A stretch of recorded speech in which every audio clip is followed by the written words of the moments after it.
ऐसा कुछ budget smart watch industry में पहली बार नहीं हो रहा है, लेकिन इस बार का ना तरीका काफी नया है।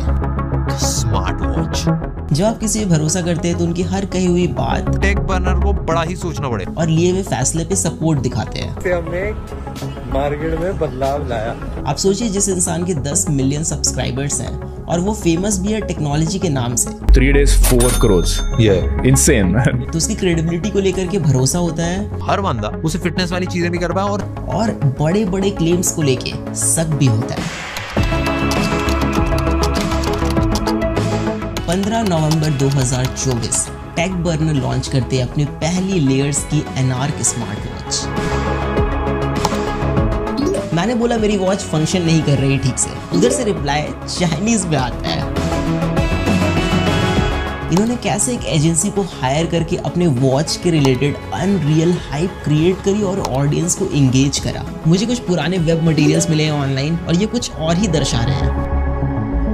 लेयर्स वाली ऐप 100% कॉपीड वर्जन है इस एपेक्स वेयर वाली ऐप की। लोग कितने ज़्यादा परेशान हैं। तो ये बहुत इनएक्यूरेट है। तो ये 2 घंटे 12 मिनट इसने रिकॉर्ड करा है और इसने 4 घंटे 38 मिनट रिकॉर्ड करा है। ये आपसे साफ झूठ बोल रहे हैं।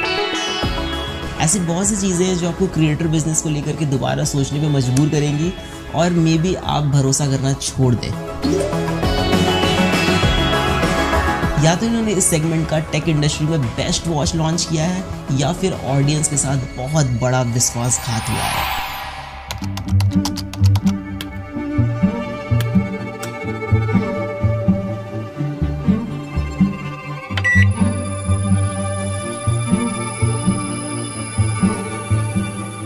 पिछले 5 सालों से बजट स्मार्ट वॉच इंडस्ट्री में 2 चीज़ें कंसिस्टेंट है, इनएक्यूरेट सेंसर और दूसरा रीब्रांडिंग।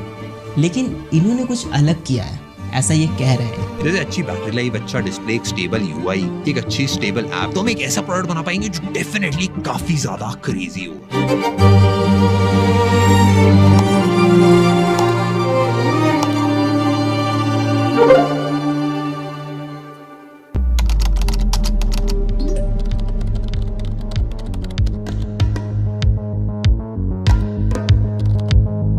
प्रोडक्ट डिलीवरी में भी टाइम था और लॉन्च के एक्साइटमेंट में मैं इनके ऐप चेक कर रहा था, मतलब प्ले स्टोर पे जा करके कि क्या बनाया इन्होंने, कैसा बनाया।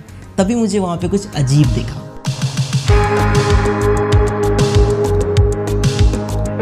ऐप के स्क्रीनशॉट में किसी दूसरे वॉच का नेम था जो ये लोग हटाना भूल गए थे, या फिर ये गड़बड़ी इनके टीम में से किसी की हो सकती है। सॉफ्टवेयर और यूआई डिजाइन में भी हमने मल्टीपल लोगों से बात करी। हमारी टीम में वेंकी ने भाई नेक्स्ट लेवल ऐप्स बना रखी है जो एप्पल में, एंड्रॉइड में दोनों के चार्ट्स पे काफी टॉप पे रहती है। आप सोचिए जरा, कोई भी अगर अपनी खुद की ऐप बनाएगा तो उसमें किसी और के वॉच का नेम क्यों ही डालेगा। एंड वैशाली ने भी भाई नेक्स्ट लेवल डिजाइन्स बना रखे। तो यूआई और वॉच फेसेस हमने सारी मेहनत करके खुद अपने हाथों से बनाया। फिर मुझे सच में शक होने लग गया, ये ऐप इनकी है या फिर कुछ और गेम है यहाँ पे।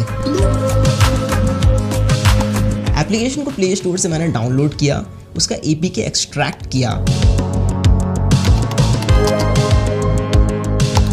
फिर I went to a website जहां पे एपीके फाइल को हम एनालाइज कर सकते हैं।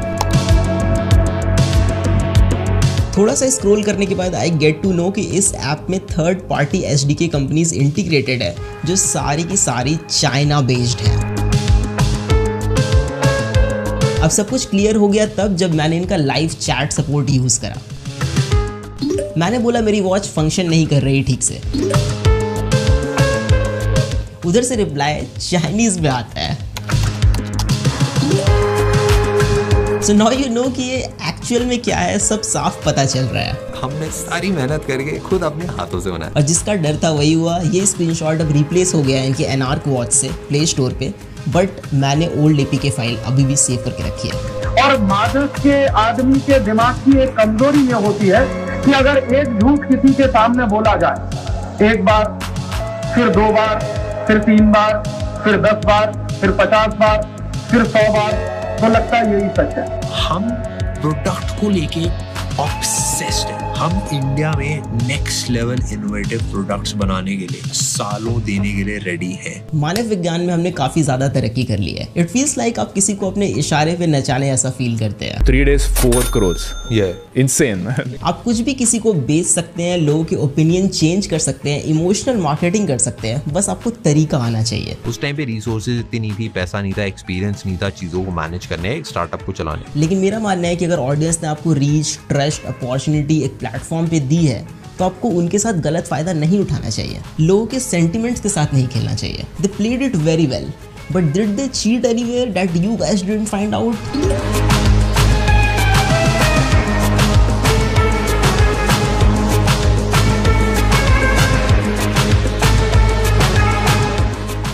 ट्विटर या एक्स पे देयर इज वन पोस्ट जो और भी चीजें थोड़ी ज्यादा क्लियर कर दे रहा है। इन्होंने कैसे एक एजेंसी को हायर करके अपने वॉच के रिलेटेड अनरियल हाइप क्रिएट करी और ऑडियंस को एंगेज करा।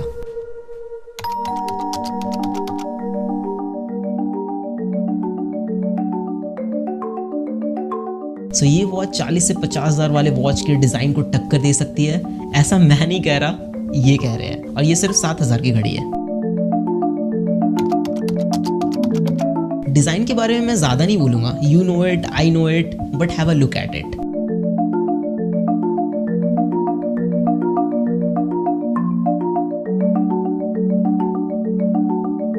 मुझे कुछ पुराने वेब मटेरियल्स मिले हैं ऑनलाइन और ये कुछ और ही दर्शा रहे हैं। लंदन में डिजाइनिंग, सीरियसली। हमने अपनी वॉच के मल्टीपल वेरिएशंस बनाए, कौन कौन से वेरिएशन के साथ हम जा सकते हैं। खैर जो भी हो, it is not even very practical. If you guys are familiar with me, then I use gorilla wrist a lot in my videos. जितने भी टॉप ब्रांड्स है मार्केट में, वो फिटिंग एडजस्टमेंट में डिफरेंट साइजेस पे बहुत ध्यान देते हैं। But if you're just starting out, it will be difficult for you to make 3 different variants of a single product. तो जितने बजट ब्रांड्स हैं वो मिडिल ग्राउंड चूज करते हैं, ना ज्यादा बड़ी घड़ी ना ज्यादा छोटी। But look at this watch. It is so big for a medium wrist guy. इसको पहन के कोई भी बंदा या बंदी अंडर कॉन्फिडेंट फील करेगा। जो वॉचेस क्वालिटी में बहुत अच्छे होते हैं वो हल्के होते हैं कि आपके रिस्ट टायर्ड ना फील करे ओवर टाइम। बट ये वॉच बहुत भारी है, may be because it is made up of stainless steel. लेकिन क्या मतलब डालने का जब रिस्ट आपका टायर्ड फील करे ओवर टाइम।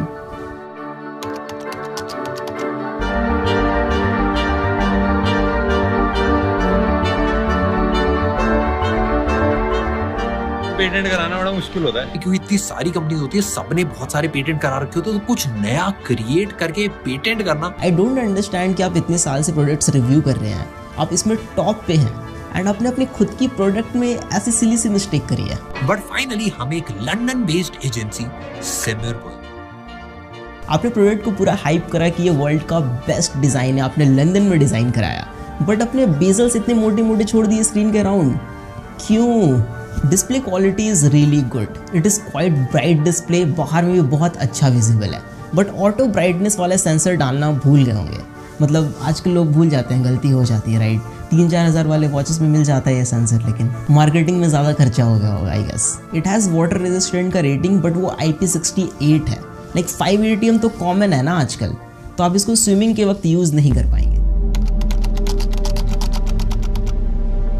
वॉच का UI बहुत इंपॉर्टेंट चीज़ होता है। हमने इस घड़ी में 3 चीजों पे मेजर काम करा है, एक डिजाइन, दूसरा ट्रैकिंग, तीसरा सॉफ्टवेयर। सिर्फ UI को स्मूथ बनाने से ही सब कुछ नहीं हो जाता, रादर कि आप क्या प्लेस कर रहे हैं, कहाँ पे प्लेस कर रहे हैं और वो कितना फ्रीक्वेंटली यूज होगा। User interface is very basic. I don't know कि मुझे थोड़ा ये लैगी क्यों लग रहा है, बट या इट इज लैगी। बाकी सब कुछ सेम टाइप का है जो बजट स्मार्ट वॉचेस में होता है, बट इसमें कुछ ऐसी चीजें मिसिंग हैं जो पूरा का पूरा यूजर एक्सपीरियंस बर्बाद कर रही है। Bluetooth calling is there and it works great, but you can't put call on hold, कोई बटन प्रोवाइडेड नहीं है, even on call screen dial pad present नहीं है, तो आप IVR के ऑप्शंस डायल नहीं कर पाएंगे ऑन कॉल। प्लस आप वॉच से डायरेक्टली कॉल नहीं लगा सकते बिकॉज फोन एप्लीकेशन प्रेजेंट नहीं है वॉच में। कॉल को रिजेक्ट कर सकते हैं बट रिप्लाई विद मैसेज का ऑप्शन नहीं है, इवन कोई नोटिफिकेशन का आप रिप्लाई नहीं कर सकते जो 2 से 3 हज़ार रुपए वाली घड़ी में मिल जाता है। क्राउन के through scrolling is possible but it is very rough, मतलब क्राउन उतना स्मूथली रोटेट नहीं होता है, थोड़ा फ्रिक्शनल टाइप का फील होगा आपको। इन्होंने क्लेम करा कि वॉच का जो सॉफ्टवेयर वाला पार्ट है इन्होंने खुद से पूरा स्क्रैच से बिल्ड करा है। ध्यान से देखिए इन दोनों ऐप्स को। लेयर्स वाली ऐप 100% कॉपीड वर्जन है इस एपेक्स वेयर वाली ऐप की। और मजे की बात यह है कि एपेक्स वेयर वाली ऐप इस एनार्क वॉच को खुले दिल से एक्सेप्ट करती है कि ये मेरा ही माल है। Application is very pathetic and बगी और बहुत ही बेसिक सा यूआई है। मेरा कहना है कि ठीक है, लिया चाइना से तो लिया, लेकिन अच्छा वाला लेते ना। Even if you check play store reviews then चीजें आपको थोड़ी और स्पष्ट रूप से समझ में आएगी कि लोग कितने ज्यादा परेशान हैं।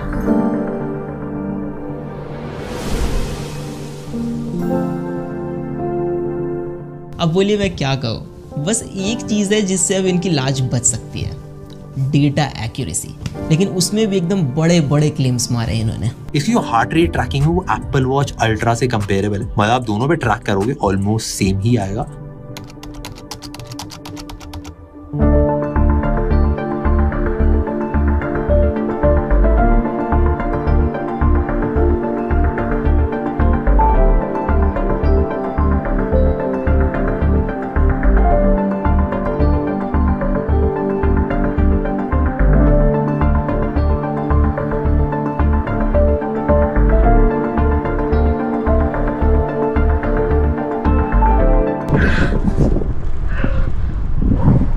जो भी को मज़ा नेक्स्ट लेवल आता है, ये काफ़ी मज़ेदार चीज़ है यार, सबको करनी चाहिए। हाँ, मैं पिछले 3-4 सालों से लगातार साइकिलिंग कर रहा हूँ and I ride 145 kilometres per week. तो डेटा मेरे लिए बहुत ज़्यादा इंपॉर्टेंट चीज़ है। Samsung, Apple, Amazfit, Xiaomi, Huawei, Honor, जितने भी टॉप ब्रांड्स हैं जो अच्छे ट्रैकर्स बनाते हैं वो सारे मैंने यूज़ किए हुए हैं। लेकिन इस डिपार्टमेंट में जितने भी बड़े ब्रांड्स हैं वो पिछले 7-8 सालों से maximum 85 to 90% he accuracy achieve कर पाए हैं। लेकिन ये बोल रहे हैं कि इन्होंने बहुत बड़ा कुछ कर दिया है, तो टेस्ट करना तो बनता है। हार्ट रेट मॉनिटरिंग सिर्फ एक बार रीडिंग चेक करने की चीज़ नहीं है, इट इज़ कॉल्ड मॉनिटरिंग। तो आपको इसको कंटिन्यूअसली मॉनिटर करना पड़ता है। स्पेशली हम इसको यूज़ करते हैं during the workout to keep an eye over our heart rate, कि हमारा बीपीएम कितना अप जा रहा है, कितना लो, और अगर बहुत ज़्यादा अप जा रहा है तो हम उस समय पॉज ले सकते हैं, अपने वर्कआउट को थोड़ा सा रोक सकते हैं। There is a formula multiplying your age by 0.7 and subtracting the total from 208। So जो वैल्यू आएगी वो एक एवरेज वैल्यू है, वो मैक्स वैल्यू है जो आपके लिए है। आप वर्कआउट कर रहे हैं, उससे ज़्यादा अगर बीपीएम जाता है तो आपको थोड़ा पॉज लेना है, रुक जाना है। अब एथलीट्स के केस में formula is little bit different. Maximum heart rate is estimated by subtracting their age from 220, but everybody has their own genetics, तो सबके अलग अलग वैल्यूज़ होते हैं। जैसे कि मेरे केस में मेरा बीपीएम 200 एवब जाता है जब मैं इंटेंस वर्कआउट करता हूँ फॉर अ मिनट और 30 सेकेंड्स, तो this is normal for me. मैंने polar S10 chest strap use करा है जो 99% एक्यूरेट डिवाइस है। तो मैंने यहाँ पे 2 ग्राफ्स रखे हैं, पोलर S10 का डेटा है और दूसरा एनार्क वॉच का डेटा है, लेयर्स वाली वॉच का। तो यहाँ पे जो पैटर्न बन के आ रहा है मिडिल पोर्शन में और इसके मिडिल पोर्शन में, दोनों बहुत ज़्यादा डिफरेंट है। अब अगर स्पाइक्स पे नज़र डालें तो स्पाइक्स 210 गया है BPM पोलर S10 का, 210 BPM। और वही अगर एनार्क वाली वॉच का स्पाइक्स वाला डेटा देखिए तो ये मैक्स यहाँ पे 200 तक ही आके रह गया है। तो यही पता चल रहा है कि जब आपको मैक्सिमम हार्ट रेट पता होना था, जब आप वर्कआउट कर रहे थे, तभी आपको नहीं पता चला कि आपका हार्ट रेट कितना मैक्सिमम गया है, तो आपको रुक जाना है। तो ये बहुत इनएक्यूरेट है। इवन ग्राफ के पैटर्न को देखा जाए तो यहाँ पे M का पैटर्न बन रहा है पोलर वाले ग्राफ में, और इसके ग्राफ में V सा पैटर्न बन रहा है। मतलब काफ़ी डिफरेंस है यहाँ पे। आई नो बाकी यूट्यूबर्स ने ये चीज़ नहीं शो करी आपको, बस एक बार ऐसे करके रिकॉर्ड करके दिखा दिया, बट ये कोई काम का नहीं है ना। जब आप वर्कआउट के टाइम पे यूज़ नहीं कर पाओगे इसको एक्यूरेटली, तो फिर क्या ही फ़ायदा घड़ी का। Workout tracking is totally BS in this watch. आप कैसे डिज़ाइन कर सकते हैं एक ऐसा प्रोडक्ट जो बेसिक चीज़ें ऑफर ना करे। You can't control music while working out, even आप टारगेट भी सेट नहीं कर सकते हैं। कोई कनेक्टेड GPS या GPS सिंकिंग वाला फीचर भी नहीं है फॉर आउटडोर वर्कआउट्स, जिसमें आप कैसे ट्रैक करेंगे आउटडोर वर्कआउट अपना। कितने किलोमीटर आपने साइकिलिंग करी है, कितने की स्पीड पे करी है, कितनी एवरेज स्पीड आपकी रही। आप रनिंग करते हैं तो आप कितने किलोमीटर भाग के आए हो, एग्जैक्ट रूट क्या रहा, ये सब कुछ भी नहीं पता चलता है इसमें। और गलती से अगर आपका वॉच का क्राउन बटन टच हो गया while you are working out, आपको पता भी नहीं चलेगा और ये वॉच पॉज कर देगा वर्कआउट को, आपसे पूछेगा भी नहीं। Plus it is very disappointing कि स्ट्रावा और गूगल फिट के साथ आपका डेटा सिंक नहीं होता है, कोई ऑप्शन ही प्रेजेंट नहीं है, जो वाकई एक बहुत बड़ा डील ब्रेकर है। स्लीप मॉनिटरिंग एक ऐसी चीज़ है, इसमें बहुत ज़्यादा ट्रेनिंग और एल्गोरिदम की पॉलिशमेंट की ज़रूरत पड़ती है। गूगल ने जब फर्स्ट टाइम अपना गूगल पिक्सल वॉच इंट्रोड्यूस करा था तो उसने फिटबिट का साथ लिया था एल्गोरिदम कॉपी करने के लिए, आई मीन एल्गोरिदम उनका यूज़ करने के लिए। इन्होंने 1 साल में ही बना लिया, प्लस इन्होंने स्क्रैच से बिल्ड करा है। So here we have the sleep monitoring data, and this one is layers and this one is Apple Watch. You can see जो awake time है, इसने 0 मिनट रिकॉर्ड करा, इसने 9 मिनट्स रिकॉर्ड करा। अब मैं अगर आपको ओवरऑल स्लीप ड्यूरेशन दिखाऊं तो ये 2 घंटे 12 मिनट इसने रिकॉर्ड करा है और इसने 4 घंटे 38 मिनट रिकॉर्ड करा है, तो बहुत ज़्यादा का डिफरेंस है। If you go to deep sleep that is ये रहा 37 मिनट्स, इसने रिकॉर्ड करा 39 minutes, that is good. Light sleep जो है, I mean the core sleep, इसने 1 घंटे 10 मिनट रिकॉर्ड करा, इसने 3 घंटे 34 मिनट रिकॉर्ड करा। ओवरऑल स्लीप ड्यूरेशन में बहुत ज़्यादा का डिफरेंस है।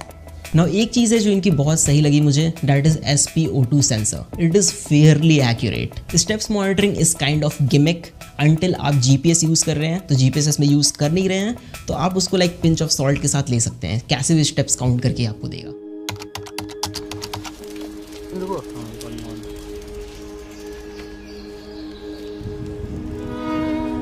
अब इन सारी चीज़ों को देख करके बस यही लगता है ना कि क्या सच में इन्होंने ऐसा किया। मतलब आपका ओपिनियन, आपका पर्सपेक्टिव कोई भी चेंज कर सकता है। सोशल मीडिया पे आपको अगर 2-3 महीने कोई वीडियो दिखा दे तो these 2 guys, Shlok and Neel, the cofounder of Layers, ये आपसे साफ झूठ बोल रहे हैं एंड कोई शर्म नहीं है इनको। देखिए मेरी कोई ऐसे पर्सनल अनबन नहीं है इनसे, मेरा क्या ही जाएगा इसमें या फिर मेरा क्या बनने बिगड़ने वाला है, लेकिन खुद की बनाई हुई वॉच है, स्क्रैच से बिल्ड कर रहे हैं, दिल के करीब है। मतलब इतना सफाई से कोई कैसे झूठ बोल सकता है किसी को भी। मतलब सोच के देखिए अब जरा, क्या सच में टेक प्रोडक्ट बिल्ड करना इतना मुश्किल है? ये एक 100% वाइट लेबल चाइनीज प्रोडक्ट है। 7,000 के प्राइस पे इससे बेटर वॉचेस हैं जो मार्केट में अवेलेबल है, आप खरीद सकते हैं। और आप देखेंगे कि 3 से 4,000 वाले जो घड़ियाँ हैं वो इससे ज़्यादा अच्छा परफॉर्म करती हैं in every terms, like design, quality, data accuracy, application support, everything is there. कोई गैलेक्सी वॉच क्यों नहीं लेगा? हुआवे, अमेज़फिट, शाओमी, ये भी लाइक आ जाते हैं इस प्राइस पे। बट एक चीज़ है कि ये ब्रांड्स आपको इमोशन और देशभक्ति नहीं बेचते जो ये बेच रहे हैं यहाँ पे। So it's quite high time guys कि अभी के टाइम पे इंटरनेट पे आपको कोई भी बुद्धू बना सकता है। So mind it. Peace out. ठीक है ना, एंड था ये पूरा।